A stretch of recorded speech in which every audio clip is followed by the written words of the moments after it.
News channel AMS AP news కి స్వాగతం సుస్వాగతం. రొద్దం మండలంలో అక్రమ ఇసుక రవాణాపై రెవెన్యూ శాఖ ఉక్కుపాదం మోపింది. రాత్రి వేళల్లో ప్రత్యేక తనిఖీలు నిర్వహిస్తూ అక్రమంగా ఇసుక తరలించే వారిపై కఠిన చర్యలకు సిద్ధమైంది. పూర్తి వివరాలు మా ప్రతినిధి అందిస్తున్న ఈ కథనంలో. రొద్దం మండల పరిధిలో అక్రమ ఇసుక రవాణాపై తహసీల్దార్ తీవ్ర హెచ్చరిక జారీ చేశారు. చిత్రావతి నది పరివాహక ప్రాంతం నుంచి ఎలాంటి అనుమతులు లేకుండా ట్రాక్టర్ల ద్వారా ఇసుక తరలిస్తే ఉపేక్షించబోమని స్పష్టం చేశారు.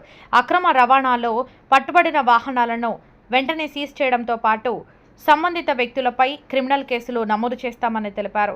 జరిమానాతో పాటు జైలు శిక్ష కూడా విధించే అవకాశం ఉందని హెచ్చరించారు.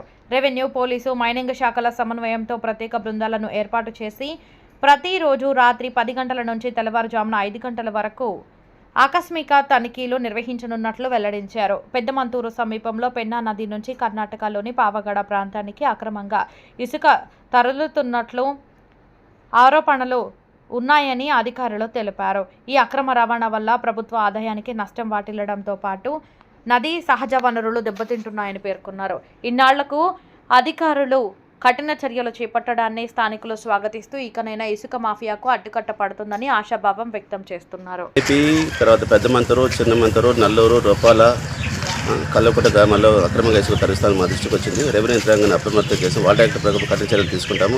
అలాగే పోలీస్ డిపార్ట్మెంట్ వరకు మైన్స్ వరకు కూడా చెప్పడం జరిగింది. ప్రస్తుతం మేము జనవరి నుంచి ఇప్పటి వరకు దగ్గర 1,50,000 వరకు ఫైన్ వేసాము. 40 ట్రాక్టర్ వరకు పట్టుకుని ఇంతవరకు నెక్స్ట్ టైం ఫస్ట్ టైం దొరికితే 10,000 ఫైన్ వేస్తున్నాము. సెకండ్ టైం దొరికితే 25,000 ఫైన్ ఉంటుంది. అలాగే ఆ మండలంలో ఉన్నటువంటి అవసరాలకు మాత్రమే వాడుకోవచ్చు. అక్రమంగా తరలిస్తే కఠిన చర్యలు తీసుకుంటాము. అలాగే మండలంలో అన్ని గ్రామాల్లో కూడా ప్రజలందరికీ దండవారపూర్వకంగా చెప్పడం జరిగింది. ఎవరు అక్రమంగా తరలించడానికి వీల్లేదు. ఇప్పుడు ఎల్లినో ప్రభావం ఉంది.